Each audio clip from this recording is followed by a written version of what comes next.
Hello everybody, I'm Hoardergamer and this is Hoarder's Comic Flex. I hope you're all doing well today. I have a comic book we'll be getting to today, an indie book, not a lot of controversy behind it. Amazing Spider-Man number 26, we'll be getting to that a little later today. Definitely no controversy. Definitely no one talking about that book, like at all. So we'll get to that shortly. Our first review, though, is actually going to be Batman. And hello, Mike. How you doing? Batman Detective Comics. And, of course, I can't see the number. Hilarious. I want to say it's 1072 or 1073. 1072. That was a good guess. Because the numbers are real small on my screen, so... Okay. Basically, this is Act 2 of the Gothic opera that Ram V has been doing for Detective Comics, involving the Orgham family. And the Orgham family is like, almost like the universal monster family. And then their rival family is the Aghouls. So if you're wondering how that's all connected, apparently Ra's al Ghul killed the head of the Orgham family, and the son wanted revenge against him and knew how much Ra's al Ghul treasured, or what you want to say, Gotham City. So basically the Orgham family came to Gotham City. They're like vampires, werewolves, crazy abilities that these family members have, and they're just like wrecking house in Gotham. And it's been a wild, crazy horror story, basically. Doom, how you doing? Good to see you, Doom. But yeah, Batman Detective Comics, Ram V has made it this insanely gothic opera with horror elements, and it's really good. I've been very much enjoying it. I missed a couple of issues, but this still made complete sense.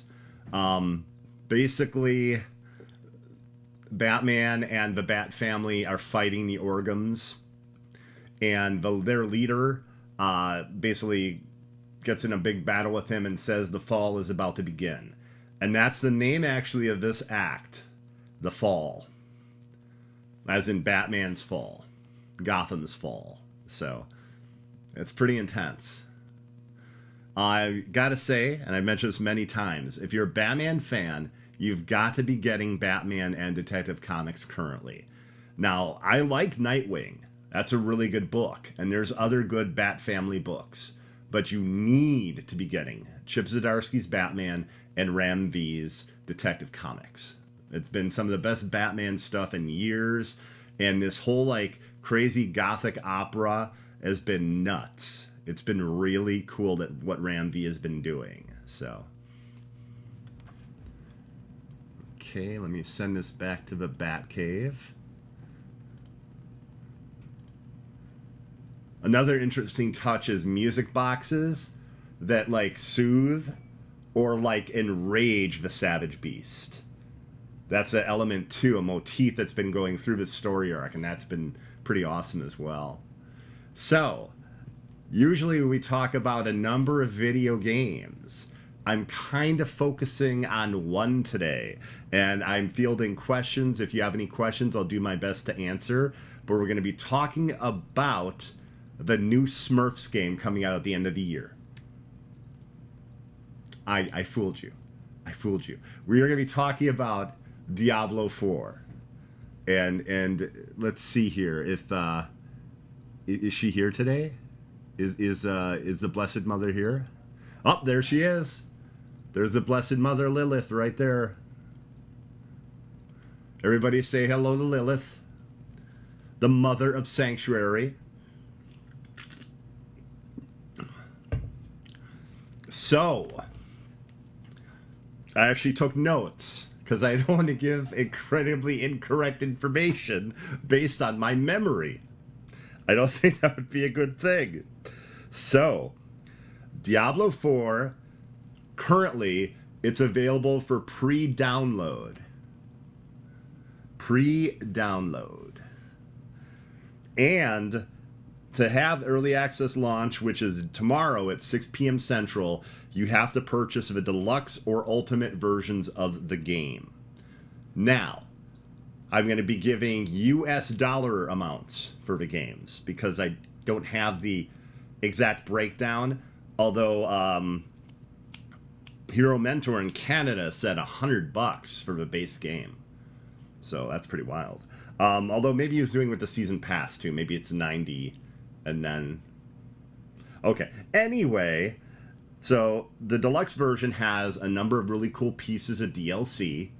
Plus it's got the battle pass, the first battle pass. And if you bought the battle pass separately, that's $10. Plus you get the early access, 4 days early. So we'll get into that in just a moment. So just to let you know, that access is tomorrow night at 6 p.m. Central if you have that version, or the Ultimate version. Ultimate has 1 or 2 more pieces of DLC, including an emote, and it has 20 unlocks on that battle pass. But I'm a huge Diablo fan, so I cannot see that I would, you know, need those 20 unlocks, to be honest with you. So, okay. Let's see here. So that's the deluxe and the ultimate versions. So price-wise, $69.99 for the base version of the game in the US. Okay? And then it's $89.99, I believe it is, for the deluxe version, and $99.99 for the ultimate version. So you can save $10 if you don't need to have those 20 unlocks.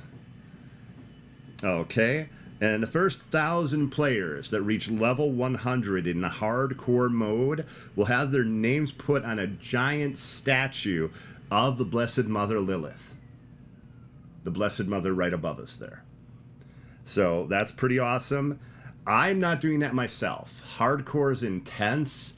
I don't want to risk... There's a number of things. First off, it's an intense experience. And the first playthrough I want of the game is to go through the campaign, explore the world, enjoy the world, and not freak out that every single thing could kill me. I don't want to have that, you know, where I'm just kind of losing my mind over every damn thing killing me, you know? So I'm just going to play it on regular... let's see here. Also, okay, so now we go to regular day 1 launch. That is Monday. So Monday is the day 1 launch, 6 p.m. Central on June 5th. So 6 p.m. Central on June 5th. And the first season and the battle pass, those will go live in mid to late July. They wanted to basically give a month to a month and a half to everybody that, you know, would get it at launch so they could get through the campaign before the first battle pass and season come out. And the season can include, like, new enemies, cinemas, like a theme, like story missions and stuff, but it won't be as big as a big expansion, and the game will be getting those as well. So figure, like, you know, a new boss shows up, or like some new versions of enemies or something. Not so much like one of the prime evils that wasn't in the campaign shows up. That probably won't happen. You probably won't venture to a new region that wasn't in the main game. Those things will probably not happen in a season. But there can actually be story cinemas and things like that. They're much more fleshed out, much more detailed seasons than even Diablo 3 had. So it should be really awesome. Okay, and one very important thing, a few important things I'll get out of the way. You cannot purchase power. There's no way to purchase power in Diablo 4. So, even though there's the battle pass, there's the free track of the battle pass. Anything that would, like, benefit your character, you earn by playing the game. You earn that on the 3 part of the battle pass. Everything that is based on you purchasing is cosmetic. That was a huge thing since they started the game, and since they knew they were going to have monetization, so they could have much larger seasons, expansions, and new playable character types. They knew they had to have some sort of constant monetization. Okay, another important thing to keep in mind: the benefits of playing on level 2, the tier level difficulty of 2, through like the beginning or like the campaign. Basically, if you compare that to the speed it's going to take you to play on tier 1, it's kind of a wash. Yes, you get more experience. Yes, you get more gold, but the enemies are going to be more difficult to kill, and it's going to take you longer to get through that campaign.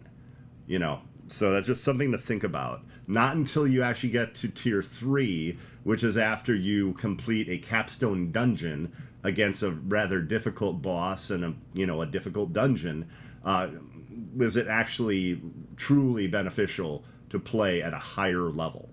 So just something to keep in mind there. Like, you can totally do it for the challenge, definitely.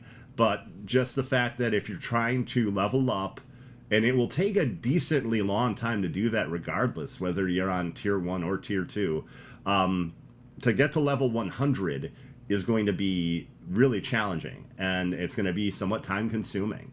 So level 1 through 50, they figure about 45 or 50, right around there is where they figure you'll end the campaign. Okay? Now, once you get to level 50, then you go to Paragon levels and Paragon boards. And then you have 50 levels there, and I believe each level is, I want to say it's 4 points a level. I'm trying to remember. That's one of the details I don't have down here. But like, to get through that level 100 will take a lot. So it's going to be pretty wild. Does anyone have any Diablo 4 questions at all?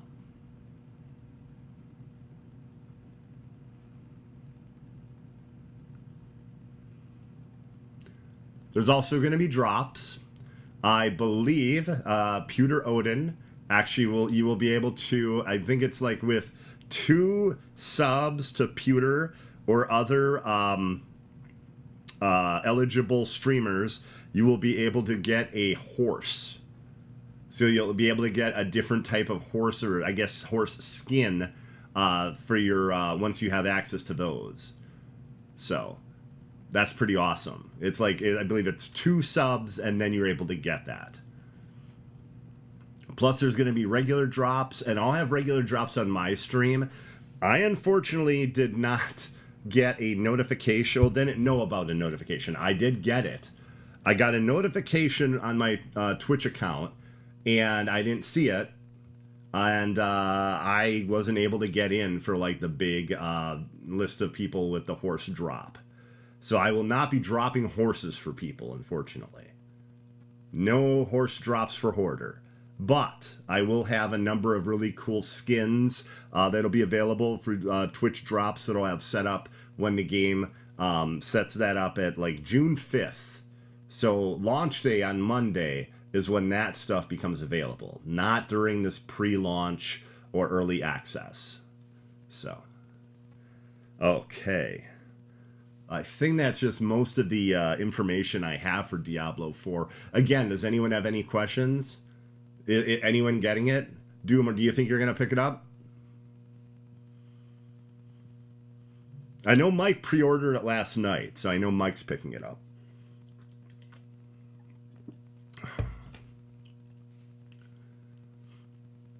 But yeah, there's a number of members of Doom Squad Gaming that are going to be playing it, and that's awesome. I look forward to playing with them.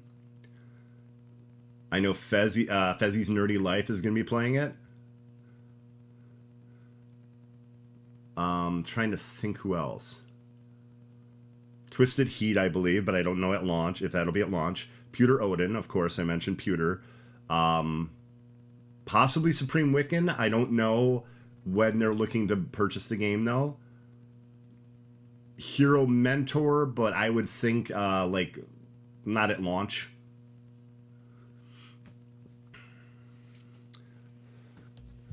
Yeah, but I'm very excited about this game. This is like a game where, I was a fan of Diablo 3 on and off since like 2013 or 2014. And then I really got into it, like really got into the game, Diablo 3, in like, I want to say 2016. And I think that's when the PS4 and the Xbox One versions dropped.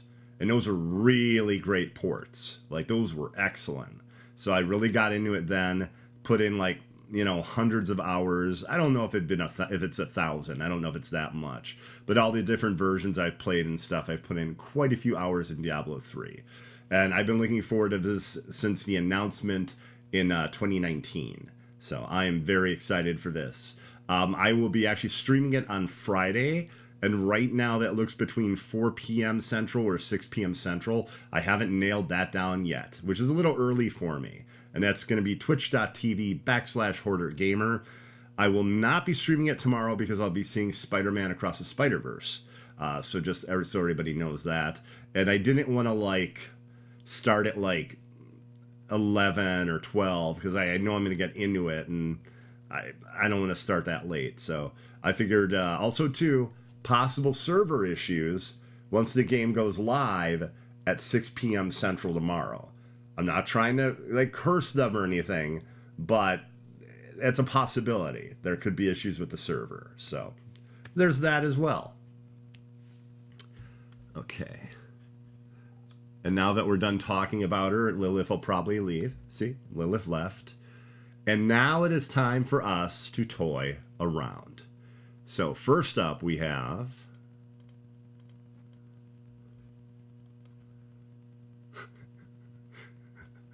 the Lady Gremlin.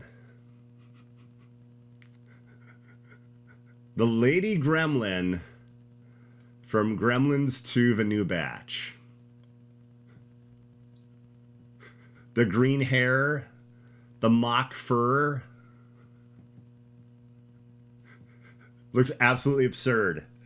It's a San Diego Comic-Con exclusive. I have no idea how much it's going to be. NECA might have something where you could get it online after the show. I don't know. But one of my favorite sketches is Key and Peele. And I guess it's called Brainstorm. And it's the one where Star Magic Jackson Jr. shows up when any movie studio is about to drop a deuce.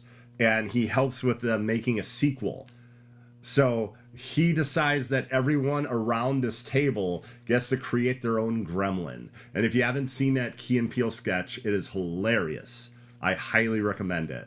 So that was in my head as I was seeing this figure. And I had to be like, yes, let's have the Lady Gremlin be part of the show. So.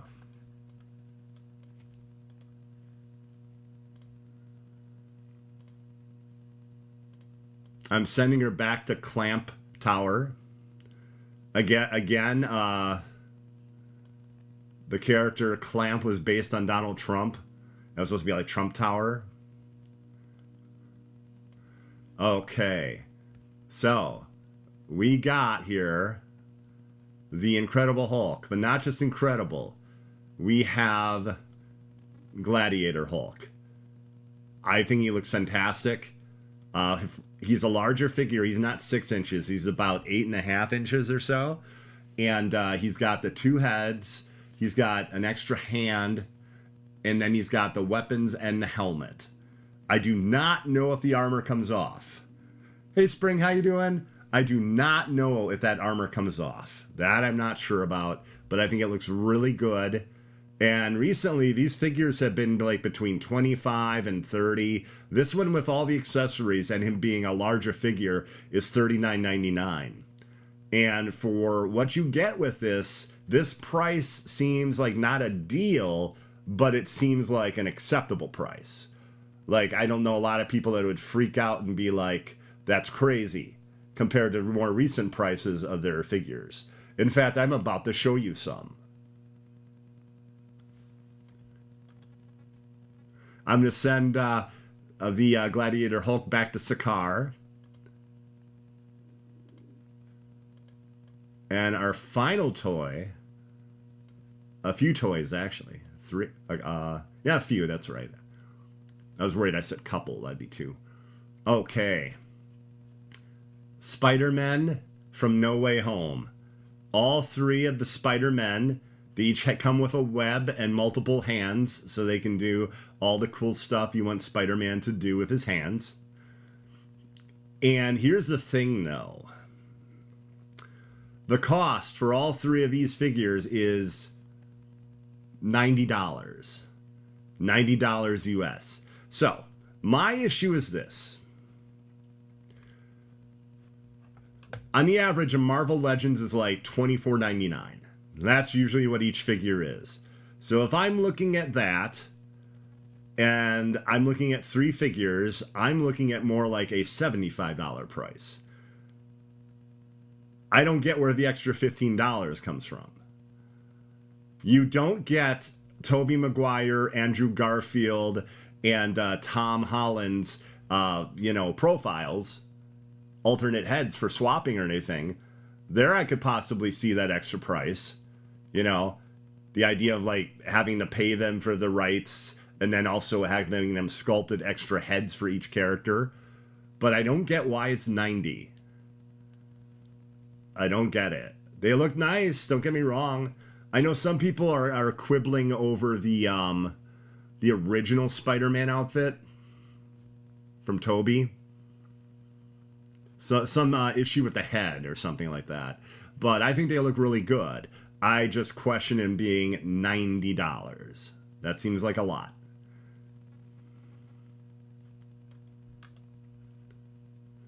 I'm going to send them all back to New York. But which New York?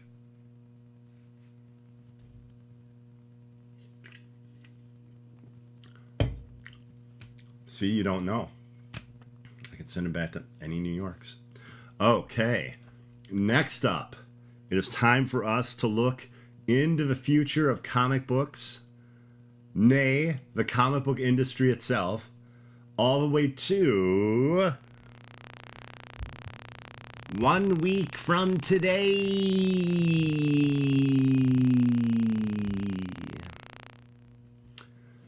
And first up, we have the horror title, Phantom Road. Phantom Road by number 4. So, what do you get when you have like a place between life and death? Possible zombies, maybe not. Ronald Reagan at a truck stop giving crazy advice. You get Phantom Road. And it's been very good. Most recently, there have been a number of either cops or FBI agents, I can't remember which, trying to understand what is going on and trying to put the pieces together in the most recent issue. That was 3, and this is issue 4.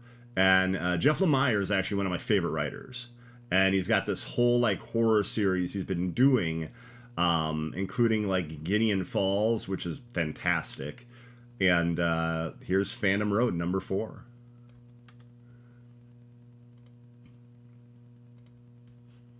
Next up, we have Batman. Now, you might know who Batman is. He's kind of he's kind of an obscure character. So maybe you don't know. Maybe you don't know who he is. But the reason I'm showing this issue right here, 136, it's the beginning of a new story arc. So this is the big jumping on moment. If you missed the last 6 issues or last 12 issues, here's a time to jump in. It is very cool. So, Batman faced off against Failsafe and then disappeared from that reality. Went into an alternate version of Gotham and went through some trials and tribulations there. Now he's back in the Gotham he's used to, but time has passed and Catwoman doesn't trust him and thinks there's something up with Bruce, apparently. So this is Chip Zdarsky. He's been doing an excellent job on this Batman run, so I expect this to be a really good story arc. And again, it's the beginning of a new story arc. So this is a great jumping on point for one of the best Batman books, of one of the best times to read Batman, like, in a long time. So I'm going to send this back to the regular Gotham, not the alternate Gotham. We'll send it back to regular Gotham.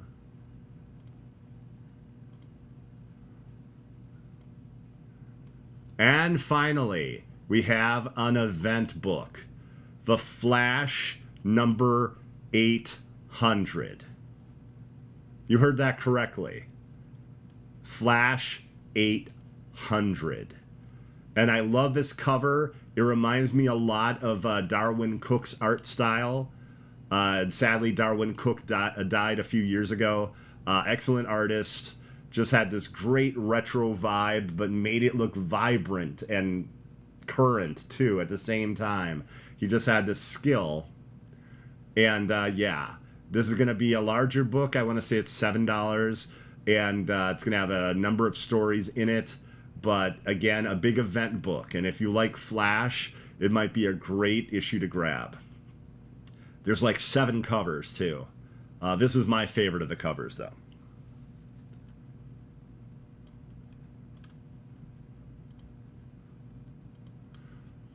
Okay, everybody. If anyone has any questions, any suggestions of things they want to see on the show, let me know. You know, either put it into chat or in comments, and I'll take a look and see what I can do.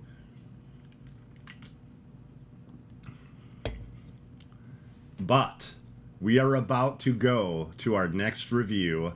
And again, not controversial at all. Small little indie book that no one's been talking about. Amazing Spider-Man number 26. Okay, so I was trying to think about earlier how I was going to go about this, because I've got a number of issues with the book, but it's not like what everyone else has been talking about, because as a huge fan of comic books who's read them for years, since I was just a little hoarder, I know how it all works. A character... Okay, so we're going to have spoilers here, everybody. So if you are worried about that, there's no way I can talk about this issue without spoilers. Okay, so if you look at that cover, it said in the previous issue showing a similar series of grids with all these characters in them that one of these characters was going to die. Okay? Now, that kind of thing happens in comics a lot. Characters die, new villains show up, all sorts of things like that to keep things exciting, you know? But someone went ahead about 3.5 weeks before this issue came out and basically blew up the whole thing. Like, I don't know if they were a comic book store owner. I don't know if they were a reviewer, but they had access to the book, like early access. And here's what happens. So yes, one of the people on this cover dies. That person that dies is Miss Marvel. Okay. Now, the person that came forward, I believe that the reason they did it, I fully respect, because Miss Marvel is one of the only Pakistani comic book characters. And they saw it as erasure of, you know, a person of color that's quite popular in comics. Now, here's the important elements of this issue. Kamala was at Oscorp, this story arc, since issue 1 and this is issue 26. And it never quite made sense. She was there working, but you find out she was undercover keeping tabs on Norman Osborn. You find that out in this issue. And so, yeah, she was there. She was part of all this that was going on. And the important thing is she dies a hero. She dies a hero using a power she doesn't use that often and saving somebody's life. What happened was, and it's kind of hard to explain it, a gentleman by the name of Rabin, who is a insane mathematician, basically found like the structure and meaning of life and the cosmos and all of that, and ended up worshiping this god creature called Wayup and being the disciple of Wayup. And he marked Mary Jane Watson as this vessel, this person that once he destroyed, he would bring Wayup into our reality. This terrible, like, nightmarish god thing, and it would unmake reality. Okay? And what happens is this issue is all about protecting Mary Jane and keeping her safe. And Kamala actually goes and basically takes that job while Peter's trying to find out how to face off against Rabin. And, you know, Wayup if that happens. So, they run into an alley together. Ms. Marvel and Mary Jane Watson. And then all of a sudden you see they're running, and then you see Mary Jane still running in another panel, and then Rabin shows up and he says some things in front of her, like he's like standing in front of her in a portal, but then another portal opens behind Mary Jane, and this ancient knife / dagger goes through her back all the way to the front of her chest. This huge blade. And everyone is freaking out, and Rabin is angry because he's basically called upon Wayup to show up, and these voices are coming everywhere saying blasphemer, deceiver, liar, and Rabin is like, no, this is the one who was marked, this is the Scarlet Woman, this is the one who was marked. And then basically all the energy in Rabin is like just like blown up, and he's left like a husk, like a skeleton, and he's dead. So everyone gets around Mary Jane, and Peter is like, you know, just broken down. The Fantastic Four are there because of all the insanity that Rabin has been causing in New York. They're all there. And as they're taking care of Mary Jane and seeing if, you know, if there's any way to save her, all of a sudden Mary Jane comes in through another panel and says, "Who is that?" And you find out that it was Miss Marvel taking the form of Mary Jane to stop the world from ending by Rabin's dagger. And as she's dying, she asks Peter, "Was I good?" And he says, you were great. Yes, you were good. And she says her thing, you know, "That's nice, because good is not a thing that you do, it's a thing that you are." I might have screwed that up quote. I'm sorry if I did, everybody. So I saw it as a very powerful moment. I saw it as a really well done story arc. I like Zeb Wells' run. A lot of people seem to hate it, but I like it quite a bit. And yes, they've really got across the point that this Rabin is one of the most dangerous things that Peter has faced, or any of the Marvel Comics heroes. There's a whole part of the plot where earlier on, Mary Jane and a gentleman named Paul are living for years in an alternate like future version, I believe it is, of New York, and they even like find kids and adopt them, not, you know, actual through an adoption agency. It's like a war-torn nightmare version because of Rabin. And like all these years pass and everything like that. Like, this is a truly epic story in 26 issues. I'll say that right now. And another thing too, this is the cynical part of me. I don't believe it was any type of erasure of Miss Marvel or a Pakistani superhero. If anything, because it's a comic book, like I mentioned earlier, I truly believe they will bring her back, but her powers will be closer to what they are in the MCU. That's my thought. Especially with the Marvels movie coming out, I could see that in like 6 months or so, you know, Miss Marvel won, and then her powers are similar to the MCU. So somehow she's brought back, maybe brought back with those powers.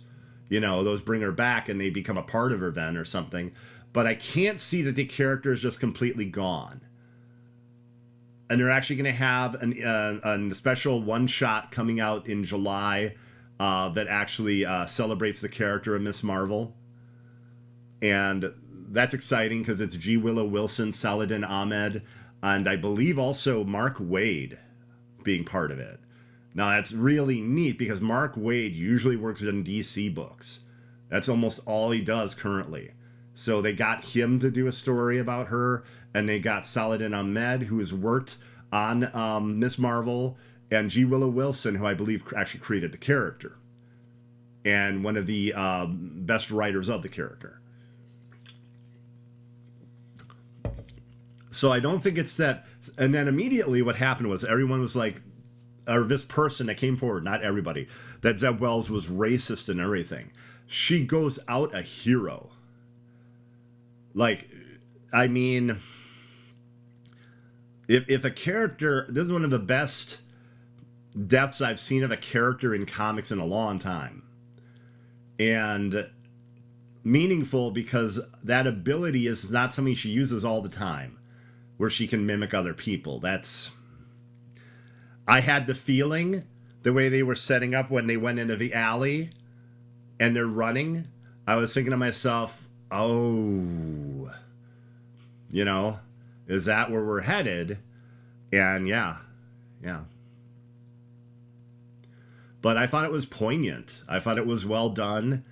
And yeah, Norman was not thrilled to find out that she was there basically spying on him at Oscorp. But Norman realized the danger that Wyatt and Rabin, possess or actually would cause to the world. So yeah, I liked it. I liked the issue. I think it's very important, like I said, to look into the context of a comic where characters die and then come back 6 months, a year later with a new book. And the timing of it just makes it seem to me like they're going to try to align her more with the MCU version, and she would have powers that would be similar to the MCU version. That's my thought.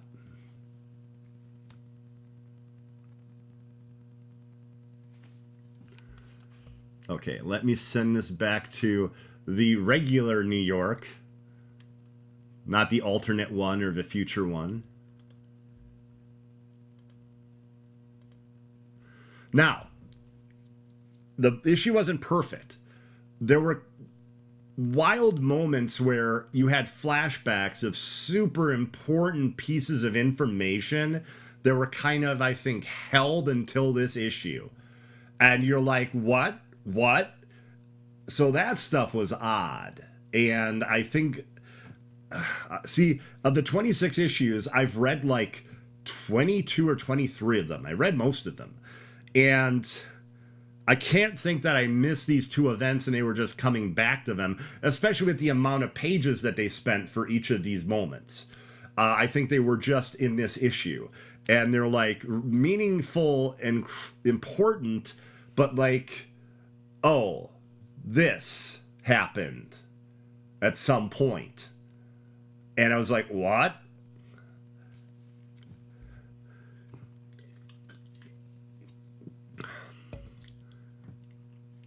Like, at one moment, I'm trying to understand it completely right now. Rabin basically says that he has unmade Mary Jane and Paul's kids. And one of the kids always talked about the Scribble Man. So there was a connection somehow between Rabin and one of the kids, if not both of them. But then Paul's with the kids, and all of a sudden they just disappear. Poof, gone. Like they dematerialize.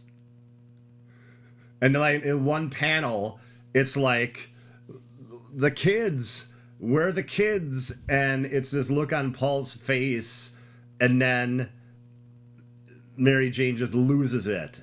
And she has this special bracelet that Paul created when they were in the alternate version, and just like starts laying into Rabin. And that's when Rabin realizes he has to basically, you know, kill her right away. But yeah, it's just that, I don't know. I think there were better ways to do that than to have like these quick flashbacks in this issue. I don't know. I don't know if there were some changes in the writing. I know there's a real strict schedule for the book. It's like, I think, is it once or twice a month? It's pretty often. It's pretty often. So, but yeah, I thought it was good, and I thought everything involving Miss Marvel, Kamala Khan, was really well done. So that I thought was really good. But again, I can understand with people not knowing the context of comics and how heroes, you know, basically come and go all the time, that it was some sort of erasure of a character that happened to be Pakistani. And I do not believe that's what they were going for at all.